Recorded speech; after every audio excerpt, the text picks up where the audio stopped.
Friends, आज 1 फरवरी 2022 को निर्मला सीतारमण जी ने 2022-23 के फाइनेंशियल ईयर के लिए बजट पेश किया है।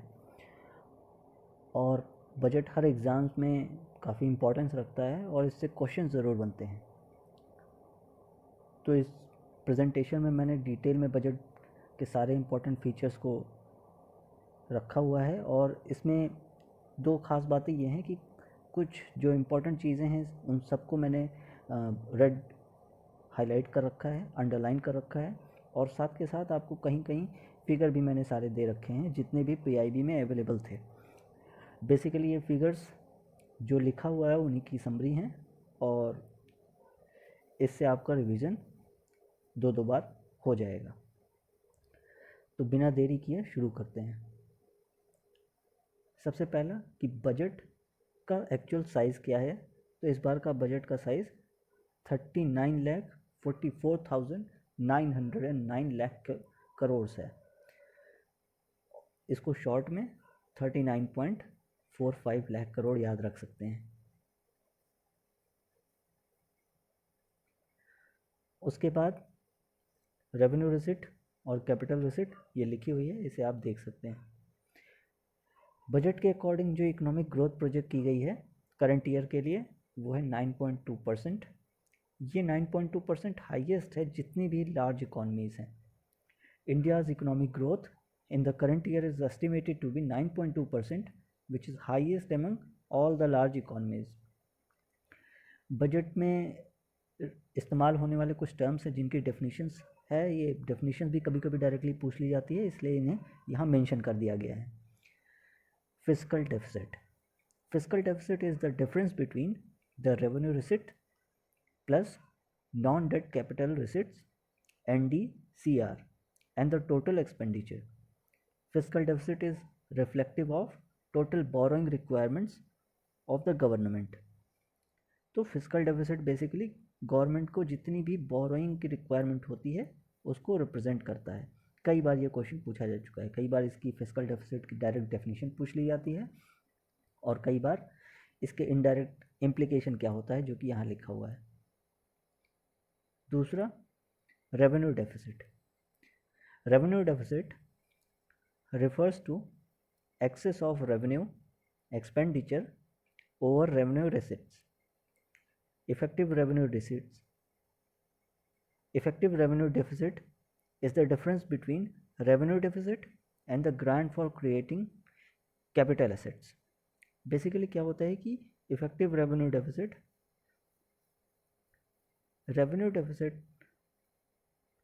जो होता है उसमें से जो भी कैपिटल एसेट क्रिएट करने के लिए ग्रांट्स दी गई होती हैं उसको डिडक्ट कर लिया जाता है, तो जो अमाउंट आता है, जो डिफरेंस आता है वो इफेक्टिव रेवेन्यू डेफिसिट कहलाता है।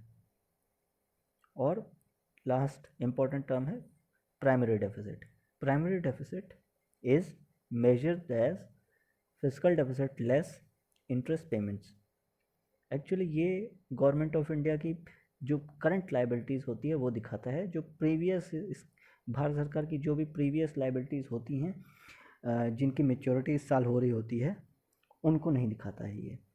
तो इससे एक्चुअली भारत सरकार ने इस साल कितना ज़्यादा एक्सपेंडिचर कर दिया अपनी कमाई से वो इससे रिफ्लेक्ट होता है।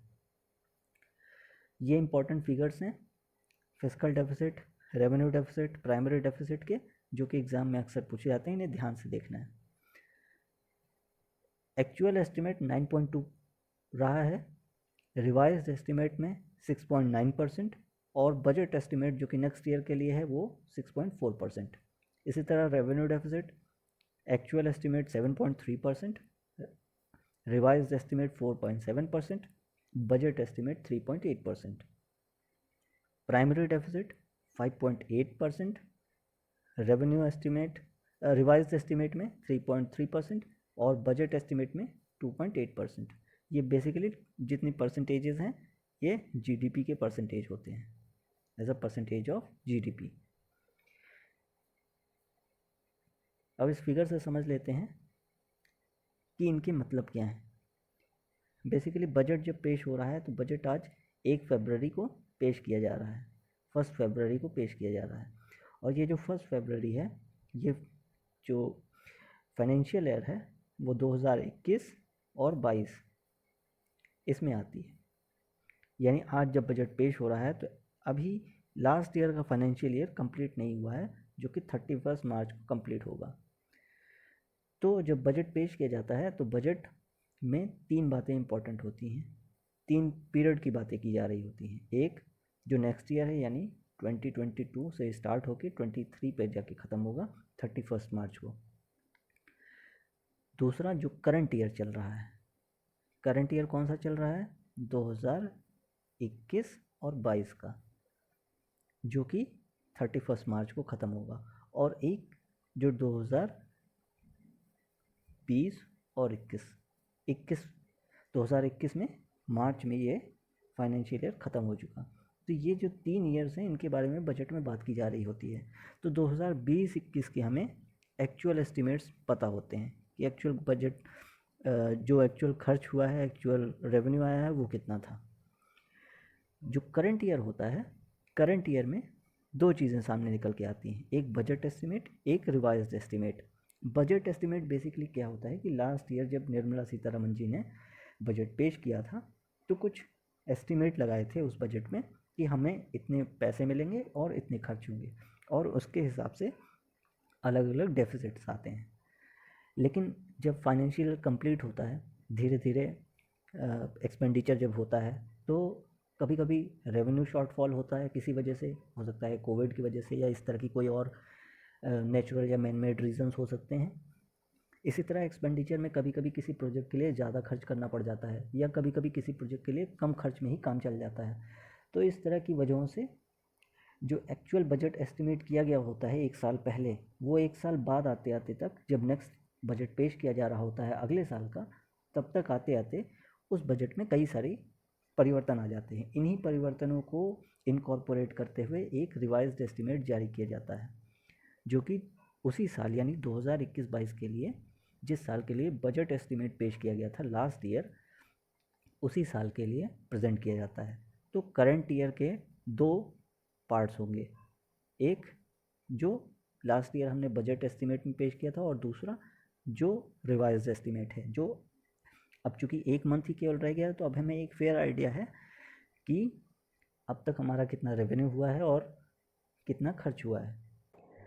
और नेक्स्ट ईयर जब बजट पेश होगा तो इस साल के बजट एस्टिमेट और रिवाइज्ड एस्टिमेट को ना पेश करते हुए इस साल के एक्चुअल एस्टिमेट्स पेश किए जाएंगे। ठीक है, तो जो revenue receipt, fiscal deficit, revenue deficit, primary deficit हैं, इनको देखिए। ये 2020-21 के लिए जो एक्चुअल फिगर्स हैं वो 9.2% है फिस्कल डेफिसिट, 7.3% है रेवेन्यू डेफिसिट और प्राइमरी डेफिसिट है 5.8%। बजट एस्टिमेट जब किया गया था तो फिस्कल डेफिसिट को 6.8 प्रोजेक्ट किया गया था, जबकि अब रिवाइज एस्टिमेट में इसको 6.9 कर दिया गया है और नेक्स्ट ईयर के लिए जो प्रोजेक्टेड है वो 6.4 है। तो आपके एग्जामिनेशन पॉइंट ऑफ व्यू से ये 2 फिगर मोस्ट इंपॉर्टेंट होते हैं।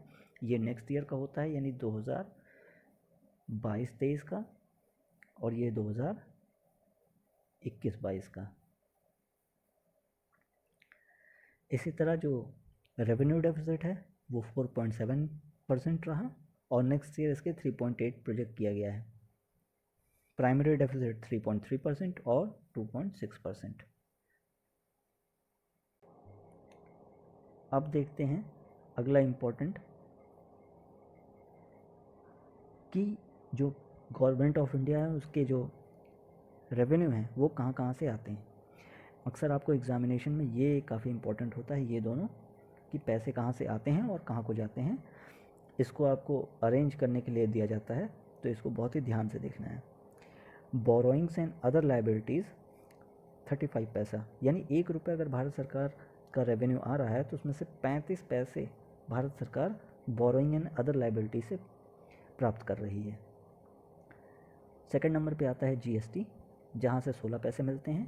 थर्ड और फोर्थ नंबर पे corporation tax and income tax है, दोनों से 15 पैसे निकलते हैं। हालांकि जब आप फिगर्स देखेंगे तो माइन्यूटली देखेंगे तो दोनों में से कोई एक ज़्यादा होगा, लेकिन जो ब्रॉड रुपया कहाँ से आता है और रुपया कहाँ को जाता है, इसका जो फिगर होता है उसमें जो डेटा दिया हुआ है उसके हिसाब से दोनों ही 15 पैसे पे इक्वल है।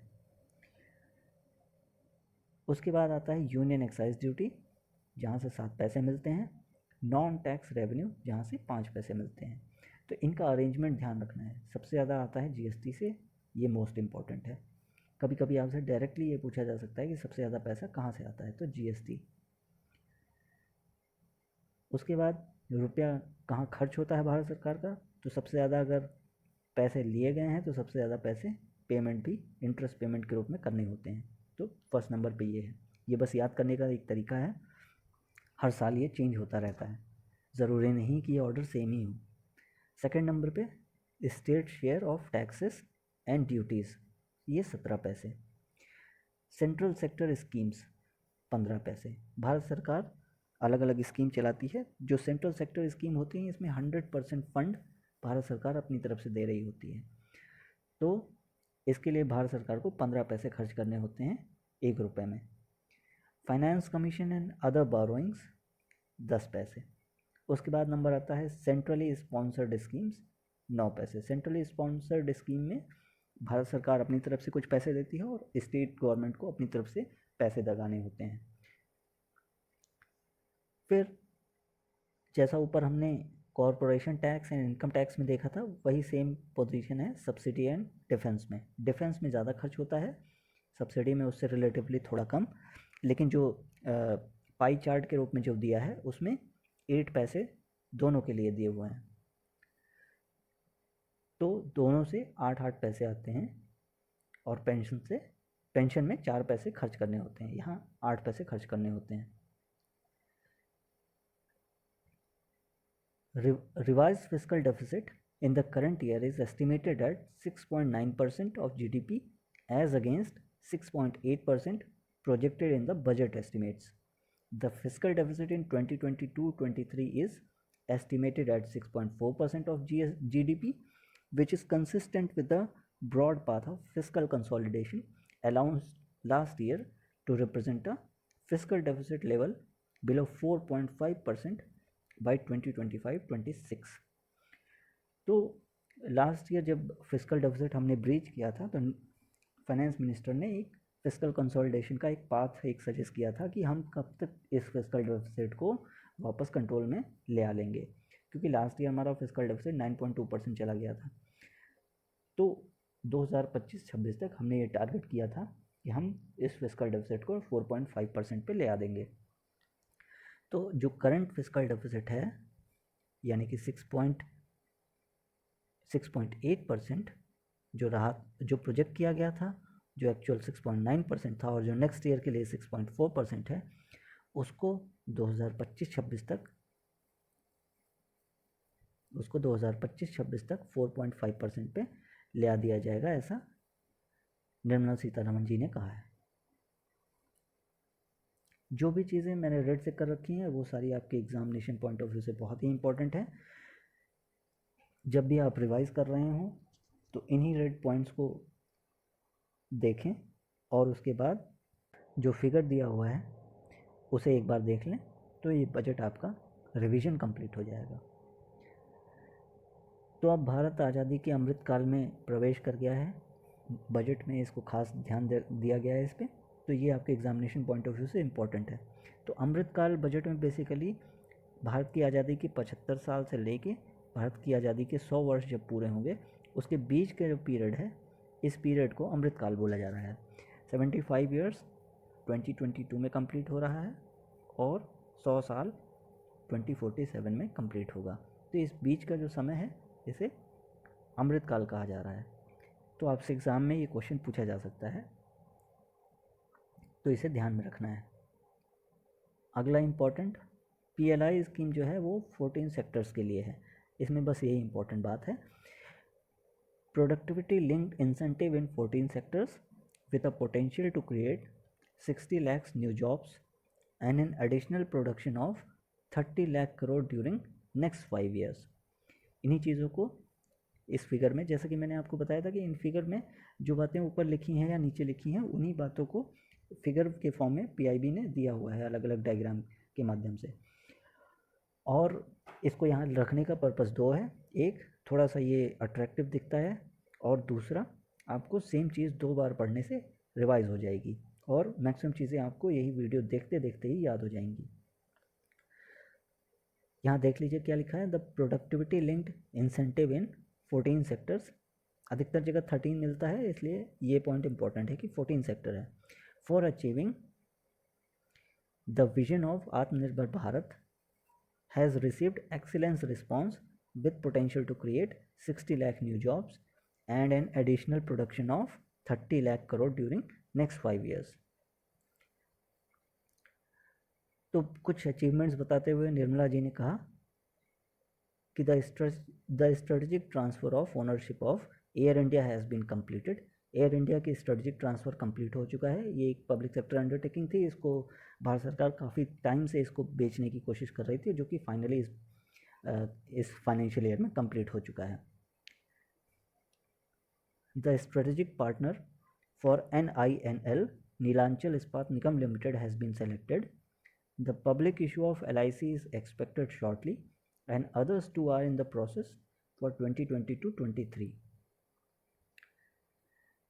जो लास्ट ईयर का बजट था वो 6 पिलर्स पे बेस्ड था। ऐसे ही इस साल का बजट 4 चीज़ों को प्रायोरिटाइज़ करता है। 4 चीज़ प्रायोरिटी में है इस साल की बजट की। वो 4 चीज़ें क्या है, ये काफ़ी इंपॉर्टेंट है। ये आपसे इन चारों की जगह कोई 3 दे के इनमें से और चौथा कोई और दूसरा ऑप्शन दे देगा और आपको पूछेगा कि which of the following is not the 4 priorities, is not among the 4 priorities as per the budget 2022-23। तो आपको ये चारों याद रहनी चाहिए। एटलीस्ट आप देख के इस पोजीशन में रहें कि पहचान सकें कि कौन सा इन चारों में से नहीं था। पहला PM गति शक्ति, दूसरा इंक्लूसिव डेवलपमेंट, तीसरा productivity enhancement and investment, sunrise opportunities, energy transition and climate action, और चौथा फाइनेंसिंग ऑफ इन्वेस्टमेंट्स। PM गति शक्ति जो पहला प्रायोरिटी है, PM गति शक्ति। तो PM गति शक्ति बेसिकली 7 इंजन्स पे बेस्ड है और ये 7 इंजन्स कौन से हैं? Road, railways, airport, port, mass transport, waterways and logistics infrastructure. तो आप इसको ऐसे याद रख सकते हैं कि PM गति शक्ति बेसिकली जिस भी तरीके से हम ट्रांसपोर्ट कर सकते हैं उन सारे के बारे में बात करता है। तो पहला होता है रोड, जिससे हम ट्रांसपोर्ट करते हैं railway, airport, port, waterways, mass transport, और इन सबको करने के लिए लॉजिस्टिक्स इंफ्रास्ट्रक्चर। ये सातों भी आपके लिए इम्पॉर्टेंट हैं। इसी को PIB में फिगर के फॉर्म में जो लिखा हुआ है वो उसे एक बार देख लीजिए। ये चीज़ें आपको आगे भी मिलेंगी, सेम चीज़ें रिपीट होंगी कम से कम 2 बार। completing 2500 kilometers national completing 25,000 kilometers national highway in 2022-23, unified logistics interface platform, open source mobility stack, integration of postal and railway networks, one station one product, 400 new generation Vande Bharat trains, multimodal connectivity between urban transports and railway stations, national ropeway development plan, capacity building for infrastructure projects। तो road transport के लिए 25,000 kilometre इस बार 2022-23 में complete किया जाएगा। एक unified logistic interface platform तैयार किया जाएगा जिसमें एक जगह से दूसरी जगह तक जाने के लिए जितनी भी डिफरेंट टाइप के ट्रांसपोर्ट फैसिलिटीज़ का इस्तेमाल किया जाता है उन सब के लिए एक सिंगल प्लेटफॉर्म बनाया जाएगा। पोस्टल और रेलवे नेटवर्क को इंटरकनेक्ट किया जाएगा, इंटीग्रेट किया जाएगा। इससे एक जगह से दूसरी जगह तक सामान पहुंचाने के लिए पोस्टल नेटवर्क का इस्तेमाल किया जाएगा और रेलवेज़ की मदद से एक जगह से दूसरी जगह सामान पहुंचाया जाएगा। One station one product, launch किया जाएगा, इस पर फोकस किया जाएगा ताकि लोकल कम्युनिटीज़ को, लोकल जो इम्पोर्टेंट फेमस खाने पीने के सामान या कोई इस तरह के जो प्रोडक्ट्स होते हैं उनको इस्तेमाल किया जा सके, उनको रेवेन्यू मिल सके। अगला 400 new generation Vande Bharat train चलाई जाएंगी। 400 न्यू जनरेशन, ये फिगर्स इंपॉर्टेंट हैं, ये आपको ये याद रखने हैं। 400 यहाँ 25,000 किलोमीटर्स, ठीक है। Multi modal connectivity between urban transport and railway station, तो रेलवे स्टेशन से और जो अर्बन ट्रांसपोर्ट के जो सेंटर्स हैं उनको आपस में कनेक्ट किया जाएगा। मल्टी मॉडल कनेक्टिविटी प्रोवाइड की जाएगी, जैसे कि मल्टी मॉडल मतलब बस भी होंगी, ऑटोज़ होंगे और बाइक्स होंगी और डिफरेंट टाइप के ट्रांसपोर्ट का इस्तेमाल करके रेलवे स्टेशंस को अर्बन सेंटर से कनेक्ट किया जाएगा ताकि मोबिलिटी आसान हो सके। ये सब हम जो कर रहे हैं वो बेसिकली मोबिलिटी को आसान करने के लिए, चीज़ों को और लोगों को एक जगह से दूसरी जगह तक जाने में आसानी हो, इसके लिए ये किया जा रहा है। और नेशनल रोपवे डेवलपमेंट प्लान, ये काफ़ी इंपॉर्टेंट है। तो पहाड़ी एरियाज़ में क्या होता है कि दो पहाड़ियों के बीच रोड बनाना काफ़ी मुश्किल होता है, तो इन दो पहाड़ियों के बीच एक रोपवे इस्टेब्लिश कर दिया जाएगा और ये इको फ्रेंडली भी होगा और रोड कंस्ट्रक्शन के जो नेगेटिव जो इम्पैक्ट पड़ते हैं वो भी नहीं पड़ेंगे। इन्हीं बातों को जो ऊपर लिखा हुआ है उन्हीं बातों को थोड़ा डिटेल में यहाँ लिखा हुआ है नीचे। Contracts for implementation of multimodal logistic parks at 4 locations through PPP mode will be awarded in 2022-23। कितनी जगहों पे? 4 locations पे। National highway network will be expanded by 25,000 kilometers। ये फिगर एग्जाम में आपसे पूछा जा सकता है। In 2022-23 and rupees 20,000 crore will be mobilized through innovative ways of financing to complement the public resources। One station one product concept will be popularized to help local businesses and supply chains। Moreover, as a part of Atmanirbhar Bharat, 2000 kilometer network will be brought under Kavach, the indigenous world class technology for safety and capacity augmentation in 2022-23। तो आपसे examination में पूछा जा सकता है कि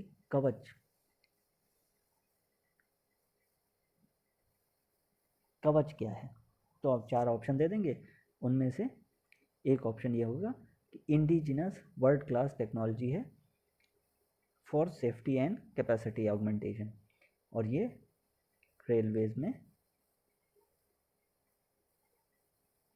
capacity augmentation और safety provide करने के लिए इंडिजिनस वर्ल्ड क्लास टेक्नोलॉजी है।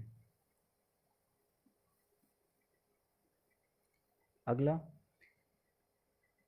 400 नए वंदे भारत ट्रेन चलाई जाएंगी। 400 new generation Vande Bharat trains with better energy efficiency and passenger riding experience will be developed and manufactured, and 100 PM Gati Shakti cargo terminals for multimodal logistic facility will be set up during the next 3 years।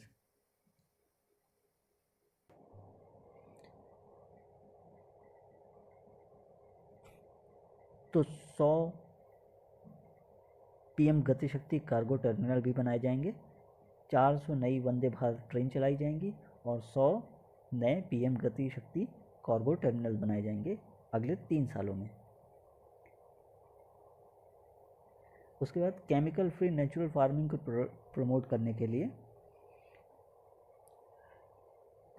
River Ganga जो है उसके किनारे से लेकर 5 kilometre wide corridor इन्विसाज किया गया है और उसके बीच केमिकल फ्री नेचुरल फार्मिंग की जाएगी पहले स्टेज में, और बाद में इसको एक्सपेंड भी किया जाएगा। The chemical free natural farming will be promoted throughout the country with a focus on farmers land in 5 kilometer, ये 5 किलोमीटर इम्पॉर्टेंट है, wide corridors along river Ganga at the first stage। Technological interventions में किसान drones का इस्तेमाल किया जाएगा। Use of Kisan drones will be promoted for crop assessment, digitisation of land records, spraying of insecticides and nutrients. Agriculture से related जितनी बातें हैं उनको पीआईबी ने समरी के फॉर्म में एक फिगर में दिया हुआ है, उसे देखते हैं। Resilient growth despite pandemic. तो एग्रीकल्चर सेक्टर ने पेंडेमिक के बावजूद रेजिलियंस शो किया, और अगर आप सबको याद हो तो पेंडेमिक के दौरान केवल यही एक ऐसा सेक्टर था जो कि पॉजिटिव ग्रोथ शो कर रहा था, बाकी सारे सेक्टर्स नेगेटिव में ग्रो कर रहे थे। तो पहला है record food grain production and enhanced procurement. Bharat सरकार ने प्रोक्योरमेंट को इन्हेंस किया है और फूड ग्रेन प्रोडक्शन भी हमारा बढ़ा है। 2.37 lakh crore direct payment of MSP to 163 lakh farmers. इस फिगर को हम मेंस में इस्तेमाल कर सकते हैं, ये प्रीलिम्स में आपसे पूछे जाने की संभावना बहुत ही कम है।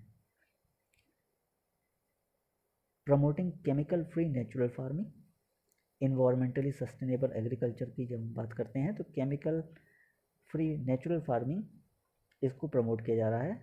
रिवर गंगा के 5 किलोमीटर वाइड कॉरिडोर में इसको प्रमोट किया जाएगा थ्रू आउट द कंट्री।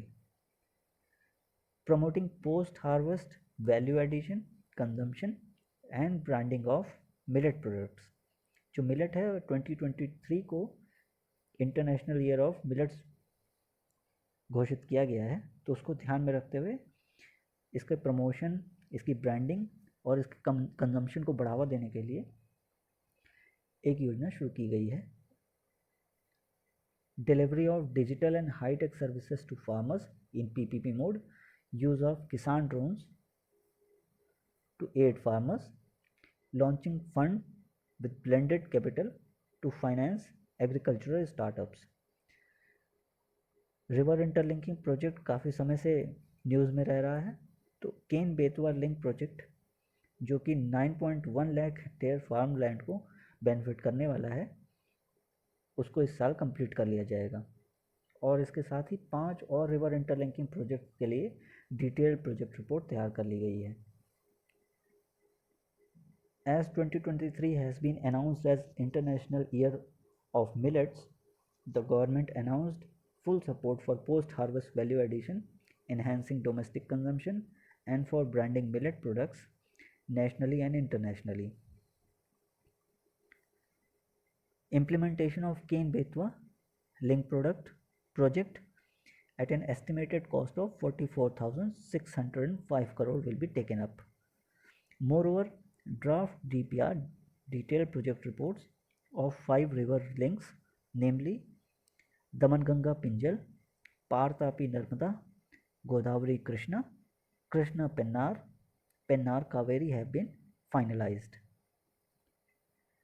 तो पेंडेमिक के दौरान सबसे ज़्यादा अगर कोई सेक्टर हर्ट हुआ है तो उनमें से एक हॉस्पिटैलिटी सेक्टर है, उसके लिए स्पेशल फोकस गवर्नमेंट ने दिया है इस बजट में। The hospitality and related services, especially those by micro and small enterprises, are yet to regain their pre-pandemic level of business, and after considering these aspects, the ECLGS will be extended up to March 2023. Finance Minister informed that its guarantee cover will be expanded by rupees 50,000 crores. तो emergency credit line guarantee scheme जो है उसको expand कर दिया गया है 50,000 करोड़ से, और अब उसका टोटल कवरेज है 5 लाख करोड़ का। ये जो एडिशनल अमाउंट है, ये एडिशनल अमाउंट यानी 50,000 करोड़, ये एक्सक्लूसिवली केवल और केवल हॉस्पिटैलिटी और रिलेटेड एंटरप्राइजेस के लिए इस्तेमाल होंगी। Credit Guarantee Trust for Micro and Small Enterprises (CGTMSE) scheme will be revamped with a required infusion of funds. Interlinking उद्यम, ई-श्रम, NCS और असीम पोर्टल, इन सारे पोर्टल्स को आपस में इंटरलिंक कर दिया जाएगा ताकि फॉर्मलाइजेशन ऑफ इकोनॉमी को और बढ़ावा दिया जा सके। अगला, extending ECLGS with focus on hospitality and related enterprises, ऊपर जो हमने अभी देखा। Revamping CGTMSE with additional credit of 2 lakh crore. और ये एक नया स्टार्ट किया गया है रैम्प प्रोग्राम। आपसे सीधे एग्जाम में दिया जा सकता है कि ramp programme is related to, एक क्वेश्चन ये। दूसरा क्वेश्चन जो कि अधिकतर बैंकिंग एग्जाम्स में पूछा जाता है, रैम्प प्रोग्राम, इसमें आपसे कोई भी एक वर्ड का फुल फॉर्म पूछ सकता है, R का, A का, M का या P का।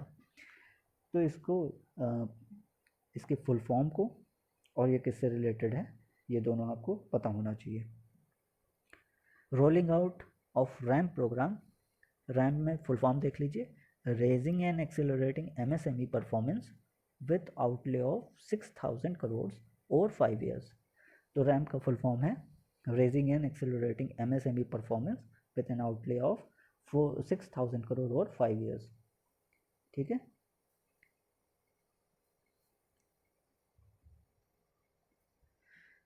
वही बातें जो फिगर में है वो इसी को थोड़ा और डिटेल में लिखा हुआ है।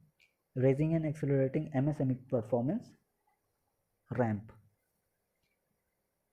program with an outlay of rupees 6,000 crore over 5 years will be rolled out to make MSME sectors more resilient, competitive and efficient.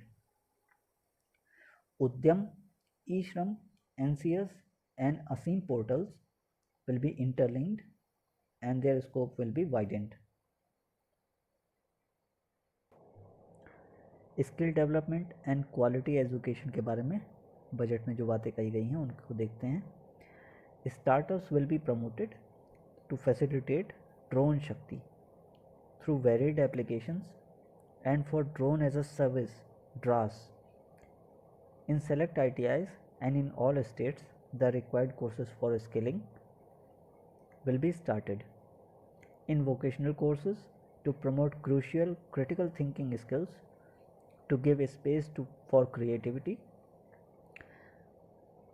750 labs in science and mathematics and 75 skilling e-labs for stimulated learning environment will be set up in 2022-23।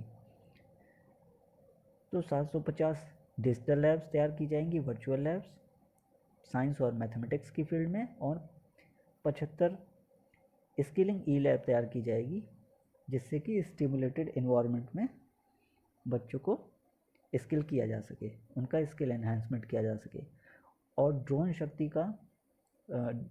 शक्ति को exploit करते हुए इसको as a sector of employment, as a sector of new opportunities develop करने की कोशिश की जाएगी।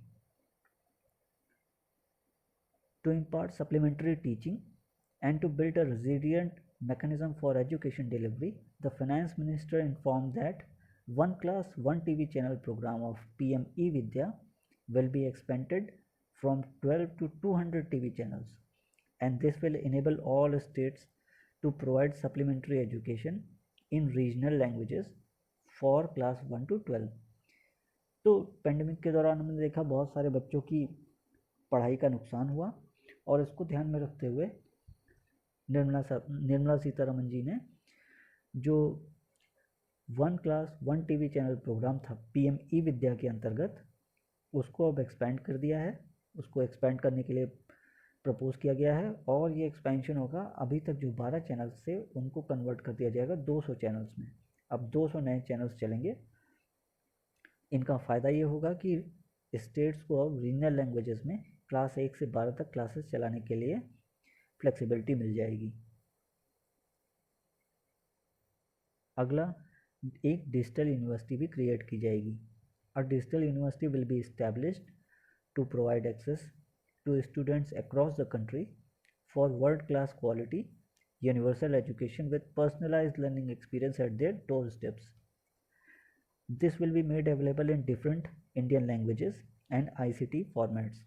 तो डिफरेंट जो रीजनल लैंग्वेजेस हैं उनको काफ़ी प्रायोरिटी दी जा रही है ताकि एजुकेशन की रीच हर बच्चे तक की जा सके। इंग्लिश या कोई स्टैंडर्ड लैंग्वेज कोई बैरियर ना बने।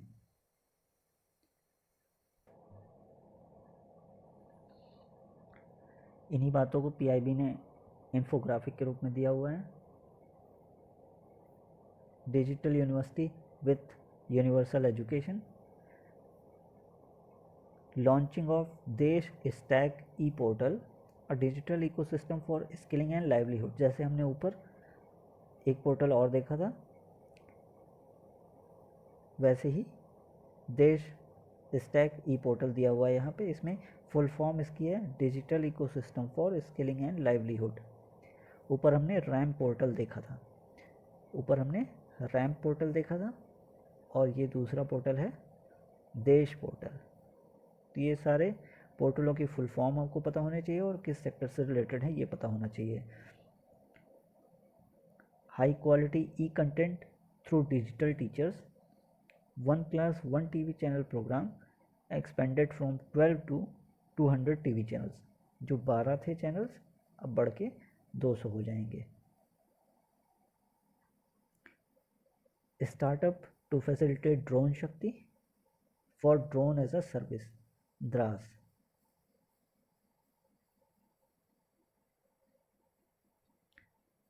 $750 virtual labs in science and mathematics, 75 skilling e-labs for stimulated learning environment। Pandemic के दौरान हेल्थ रिलेटेड इश्यूज भी काफ़ी हुए लोगों को। उसमें सबसे ज़्यादा इम्पोर्टेंट और जो सबसे ज़्यादा नेग्लेक्टेड रहा वो है मेंटल हेल्थ इशू। इसको ध्यान में रखते हुए बजट में जो फाइनेंस मिनिस्टर हैं उन्होंने प्रोएक्टिव स्टेप लेते हुए इस पर एक इनिशिएटिव लिया है। The pandemic has accentuated mental health problems in people of all ages. A national tele mental health program will be launched for better access to quality mental health counseling and care services. This will include a network of 23 tele-mental health centers of excellence, with NIMHANS being the nodal center. NIMHANS will be nodal center, and International Institute of Information Technology Bangalore providing technical support. तो ये health का जो infographic है ये last होगा, बाकी चीज़ें part 2 में करेंगे क्योंकि वीडियो ऑलरेडी काफ़ी लंबा हो चुका है। National digital health ecosystem will be rolled out. National tele mental health programme will be launched for quality counselling. Integrated architecture, mission Shakti, mission Vatsalya, Saksham Anganwadi and Poshan 2.2 to be launched. 2 lakhs Anganwadi to be upgraded to Saksham Anganwadi. तो मुझे पता है कि budget वैसे ही काफ़ी technical चीज़ होती है, और अगर आपने एमपीज़ को देखा होगा जो कि बजट सेशन में प्रेजेंट रहते हैं, तो जो लोग बजट में टेबल नहीं पीट रहे होते वो सो ही रहे होते हैं, और जो टेबल पीट रहे होते हैं उन्हें पता नहीं होता कि वो क्यों टेबल पीट रहे हैं। तो इसलिए इसको और लंबा ना करते हुए इसको सेकेंड पार्ट में कंप्लीट किया जाएगा। Thank you.